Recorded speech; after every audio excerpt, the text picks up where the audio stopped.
Hello, my name is Kevin Keenan, and I am an associate professor in the Department of Geography, Planning, and Sustainability at Rowan University. If you are listening to this recording, that means one of two things. The first is maybe you are interested in the study abroad program to Vietnam, Cambodia, and Thailand, but you could not attend one of the regularly scheduled info sessions. It didn't meet your schedule. So this Zoom is going to present that information, the same information I do in the info sessions. Or maybe you just want to check on something that I said during the info session. That's the second reason why you might be viewing this presentation. Either of those are great things. I am glad that you are taking the time to look at this Zoom. And I am also really happy to answer any questions that you might have if you send me an email. If you can't meet with me or come to an info session, you can always email me and I will respond within 24 hours with an answer if I have the answer. But I'll always respond, even if I don't have the answer. And then I'll try to figure out the answer. That might take a little bit longer. But anyway, I do have a presentation. I'm going to start the PowerPoint now. I just wanted you to see me, know that I'm a real person at Rowan, and I'm really excited about this trip. So as I mentioned, this will be an info session on a study abroad program for 2025. I titled it Urbanization of the East, and it is to the countries of Vietnam, Cambodia, and Thailand, which are in Southeast Asia, so very far from our location in New Jersey. Now, I wanted to just start with a picture of the first study abroad that I did at Rowan University last spring of 2024. This was a study abroad to Europe. I've done a study abroad prior at my prior institution, but this was the first study abroad that I did at Rowan. So you can see we have a large group of students. There I am on the middle, kneeling down sort of in this kind of wet and cold London. But you can see our very large group of Rowan students. There were 26 of us, undergrads and graduates, all together at the London Bridge.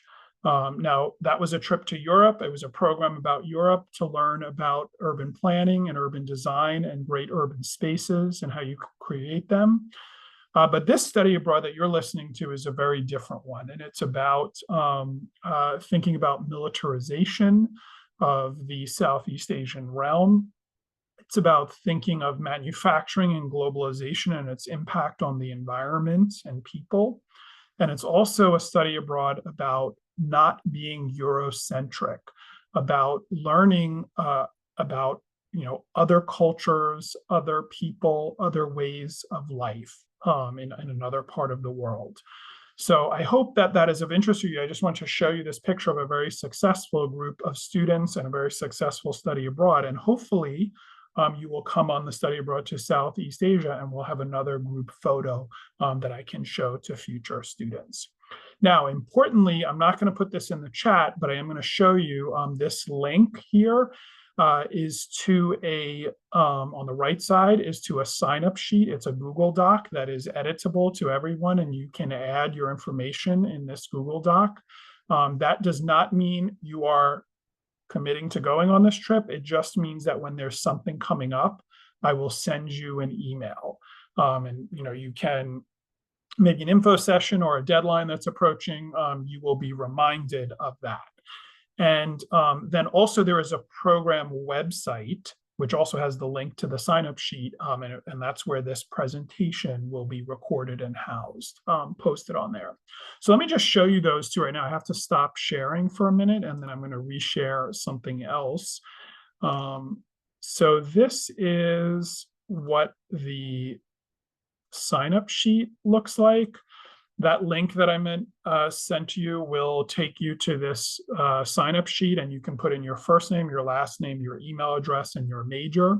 And then every time that there is something coming up related to this study abroad, I will send you an email. It doesn't mean you're committing to going on this yet.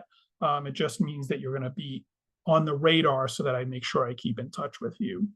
And then also, I just got to stop sharing again, and I'm going to show you quickly this really beautiful website for our program.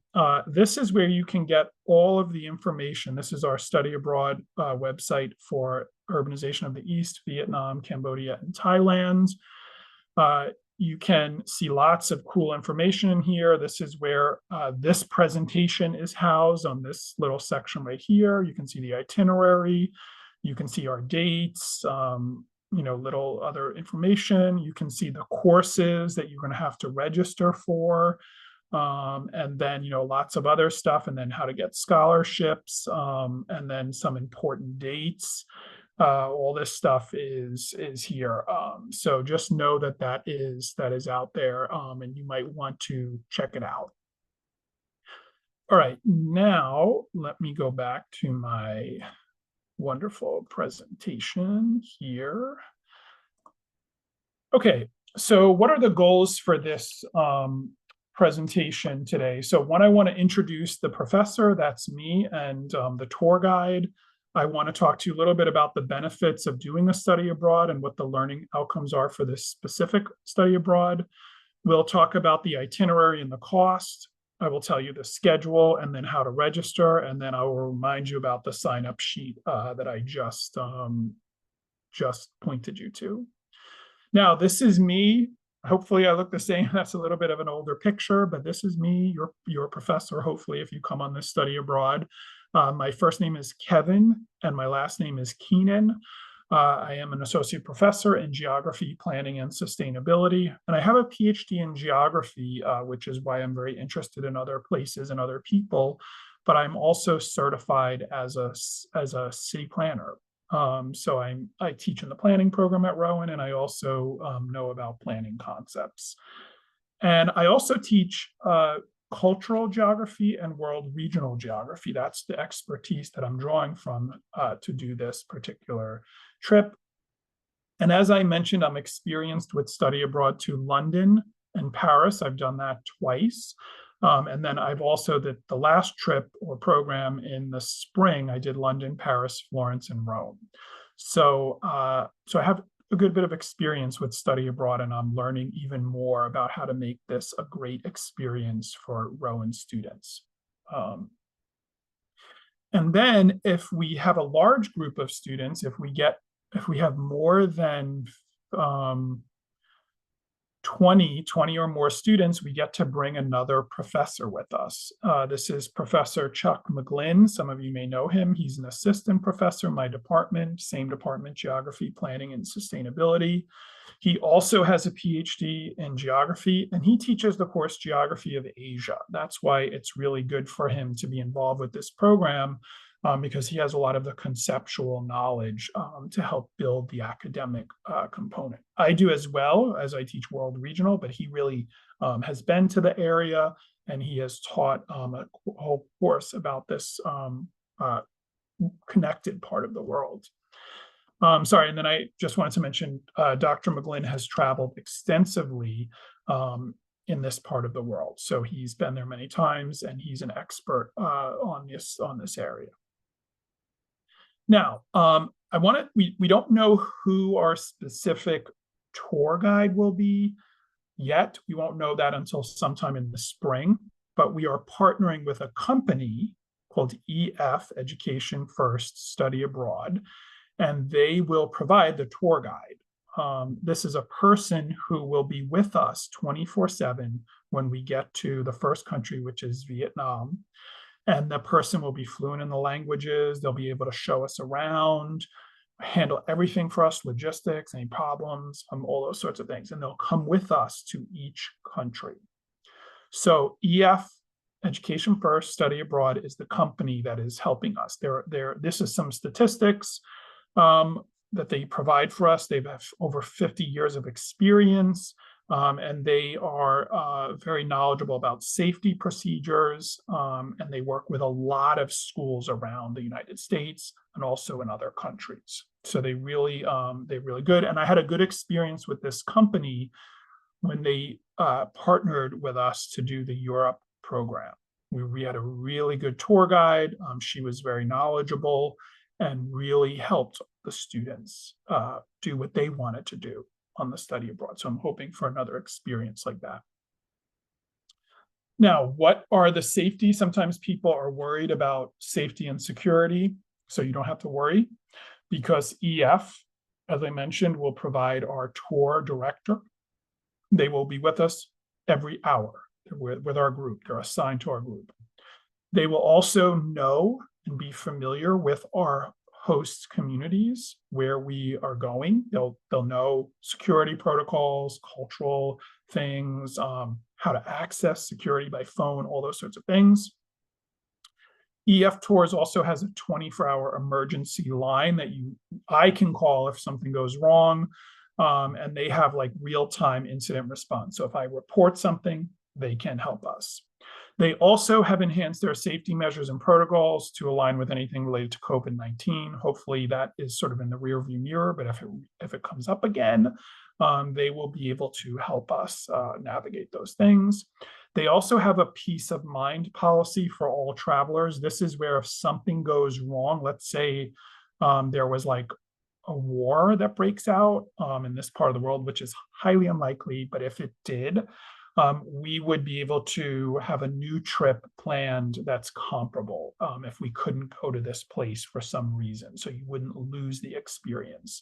And they also have additional support and safety policies, which when we have our pre-departure meetings, we'll go over those. Now, why should you study abroad?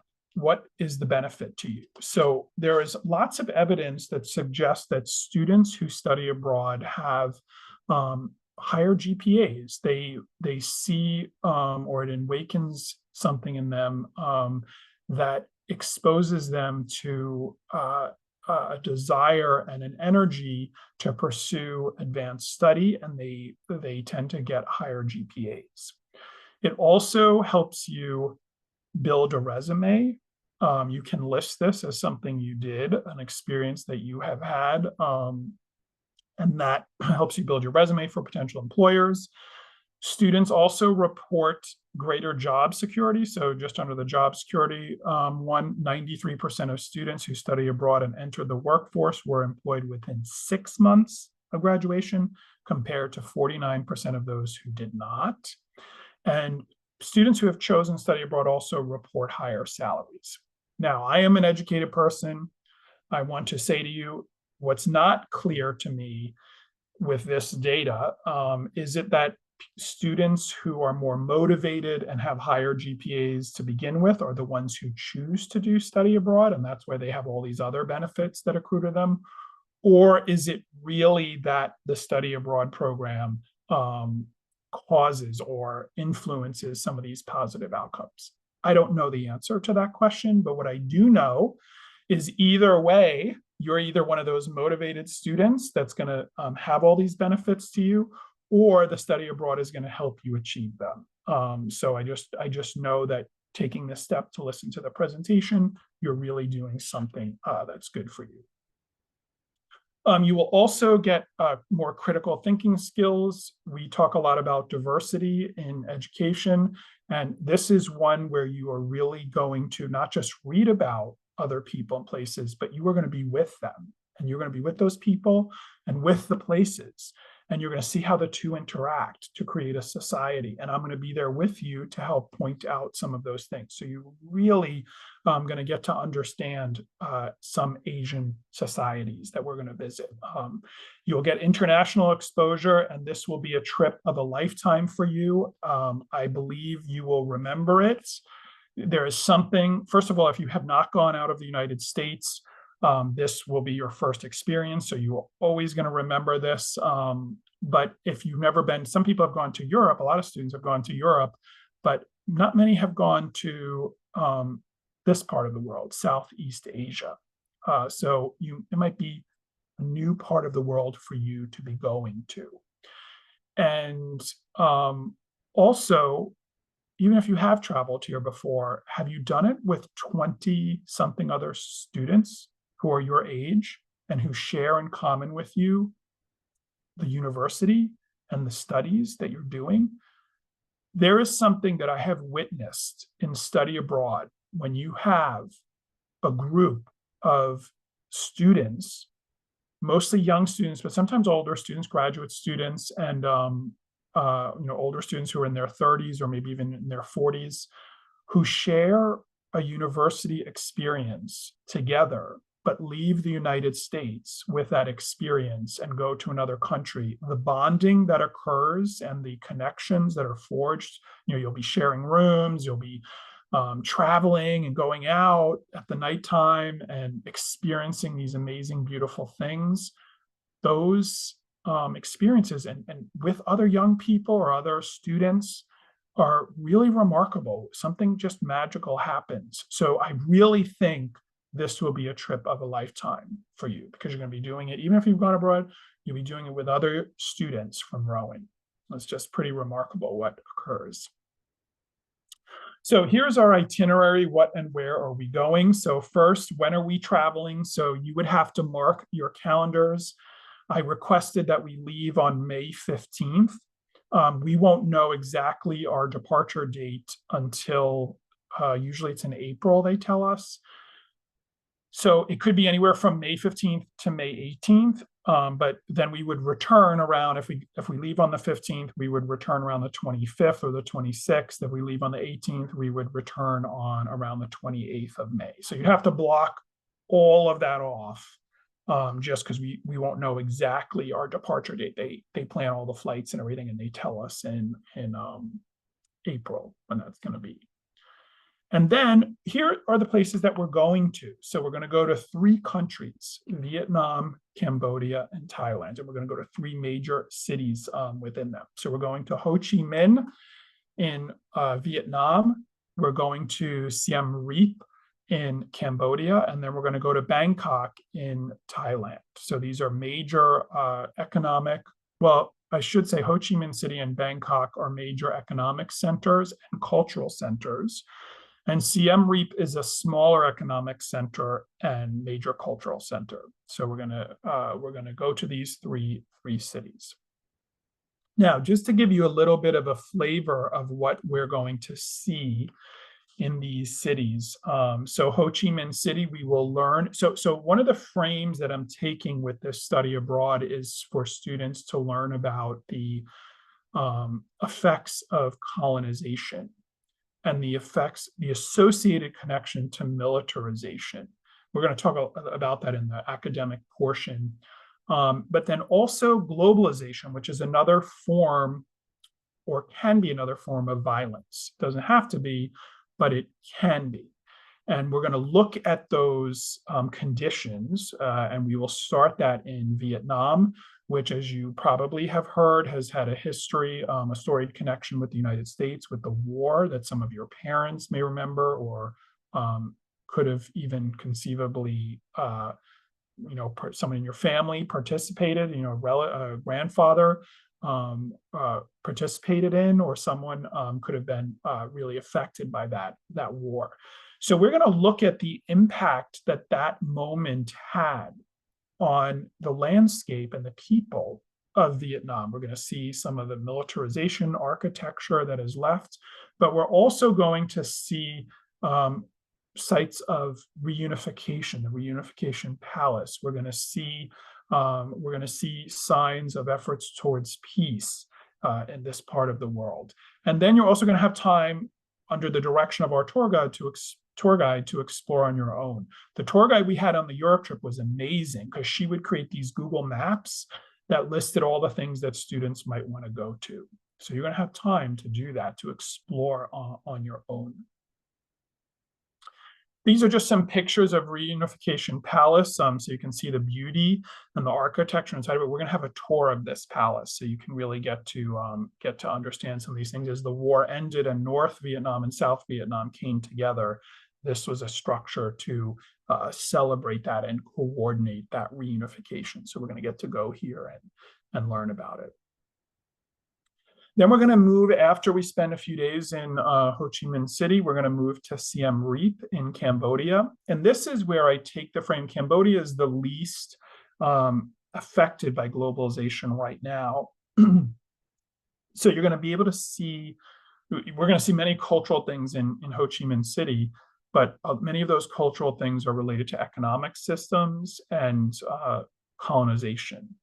Here, the frame in Cambodia is going to be to understand the interplay between people and the landscape vis-a-vis cultural systems and a less globalized economic system. So we are really going to emphasize here going to some of the major cultural places or signifiers in this part of the world. We're going to visit Angkor Thom Temple, and we're going to see things something called the elephant terrace, and this is a historic temple. And then we're going to see something called the Terrace of the Leper King. I'm going to show you that in a minute, and then we're going to see another temple. We're going to participate in cultural theatrics, cultural presentations that are going to be shown to us. And then we are also going to take a very fascinating boat ride to a fishing village to show people a wide margin of this society that still relies on the natural systems for their sustenance. So we all rely on natural systems for their sustenance, but it's very more direct. It's much more direct here. So we're going to see that and talk to people who are literally getting their food from the water and are living right there, and sort of understanding what that is like as a subsistence economy, and how it's very different from the economy that we've experienced here. Although Native people certainly had that before Europeans changed it, and then it's very different from European systems. This is the Terrace of the Leper King. So the Leper King, it's approximately 700 years old, this terrace. It was possibly a royal cremation site. It's in the shape of a U. You can see the intricate architecture here. And it's called the Leper Terrace because of the discoloration and the moss that has grown around it, which makes the skin look like it has leprosy. You can see some of that on the statue that's wrapped in the orange cloth at the top. So that there's no leprosy thing here. It was just the look of the discoloration and the moss growing on it that caused people to call it that. Then we're going to head to Bangkok, which you probably know is a vibrant, bustling city.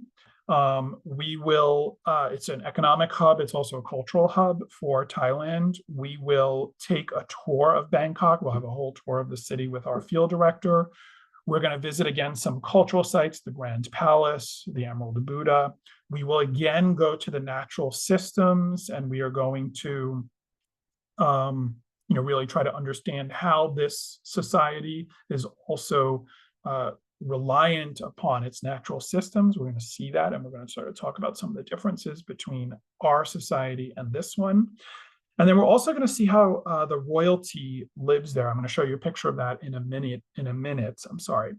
But this is the Emerald Buddha. We're gonna visit this. This is again a religious symbol, and it is a cultural symbol, and we will talk about the religious difference between the West and the East, particularly in this part of the world, and Buddhism. And we will see some of these cultural and religious symbols here. We will visit them.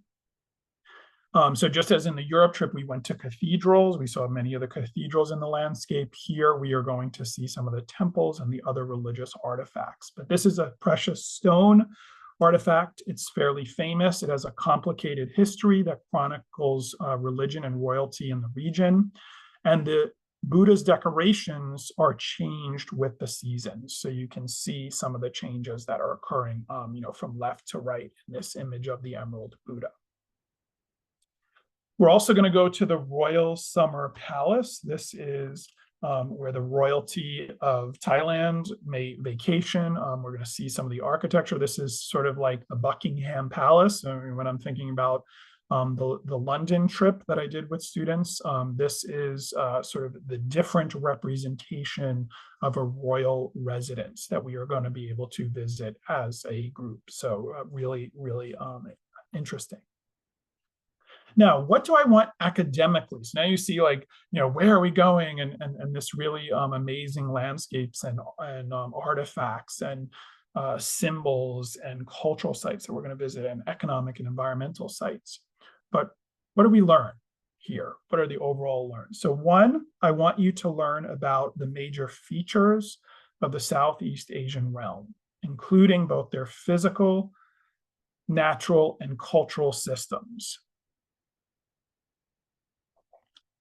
Then we're going to analyze how the regional and local environments support specific cultures and ways of life in this part of the world. Think of that fishing village, right? They're really connected to the environment. We are all connected to the environment, but we get here in the West, we have a lot of things that have put a screen in front of the way we understand our relationship with the environment. Some of these places that we're going to go to, it's less like that.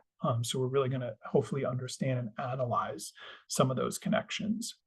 I want to talk about the impact of a capitalist economic system, especially global trade and manufacturing. Vietnam particularly has been a place of outsourcing a lot of textile manufacturing. So has Thailand. So we're going to be trying to understand some of the impacts of globalization on this region and realm of the world. Then, of course, we're going to talk about the history of colonialism. It's not just Western powers that have colonized this part of the world. China has had a major influence here and some colonial presence. So we are going to talk about all of those issues and try to understand the impact that it has had in this part of the world. And then the last thing that I want to ask you to think about from this program is what I call the Global South critical lens.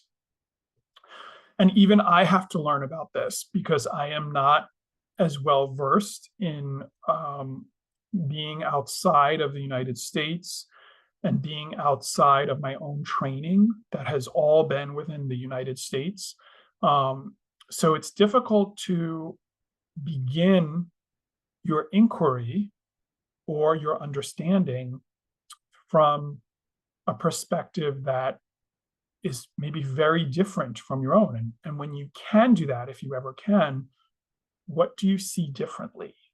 And this program is going to try to help you do that, or at least start to think about it. So those are the academic goals that I hope you will achieve.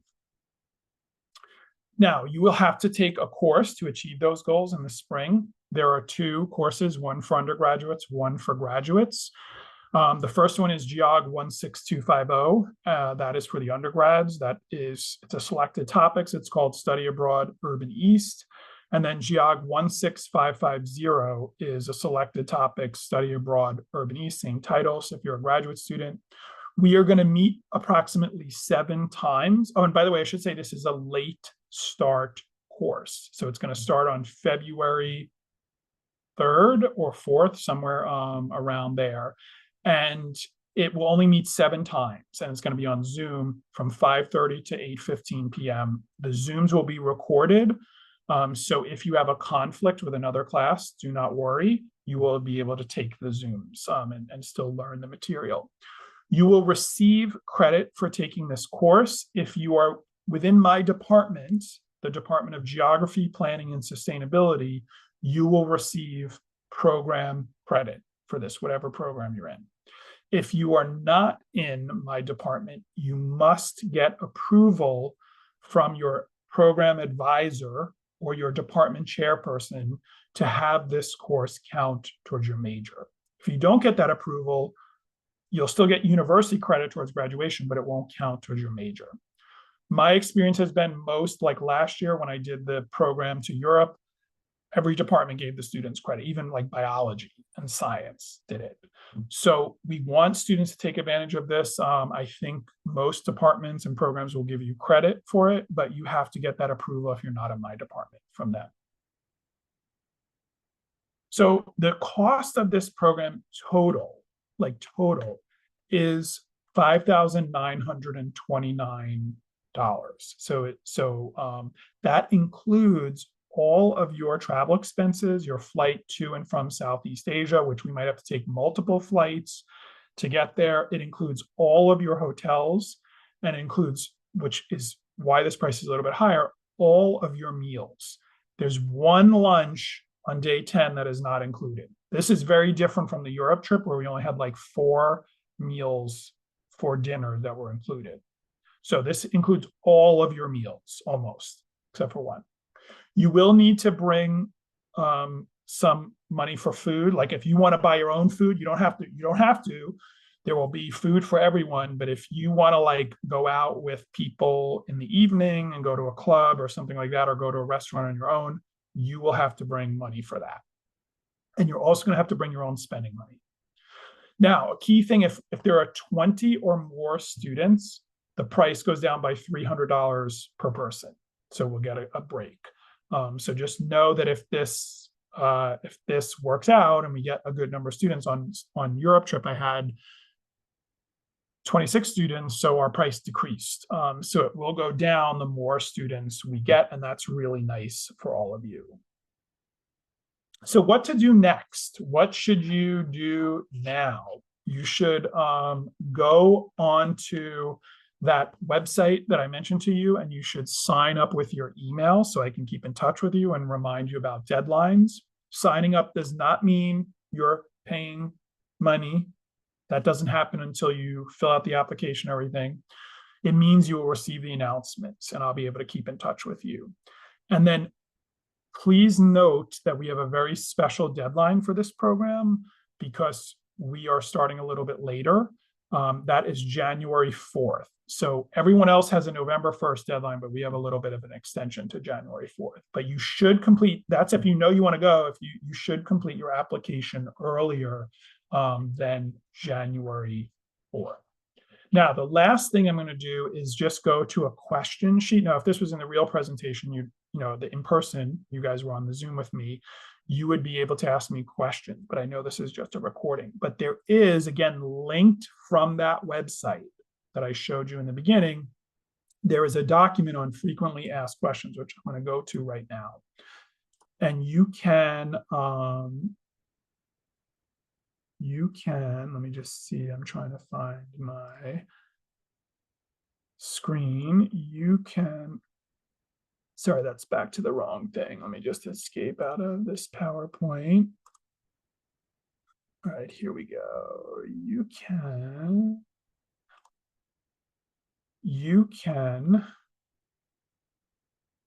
go onto this Google Doc and you can see there's a frequently asked questions document that gives you all sorts of information that you will potentially find useful. And if you have another question you want me to answer, you can type it in here. Type your question at the bottom. This is an editable document, and I will answer your question. It's probably good to like email me and let you know, because I won't get a notice that you wrote something on here. But if you would add your question here, then everyone else can see it, and I'll be able to answer your question, and there'll be a record of the answer. So that's pretty much everything I wanted to cover today. I really hope you are going to come on this program, come to the program and come on the trip. I think it will be an amazing experience for you and for me to be with you as you experience this. And yeah, so I just hope that you can do this. And if you have any questions at all, just reach out to me and I will be more than happy to help you. Thank you so much, everyone. Take care. I hope to meet you soon.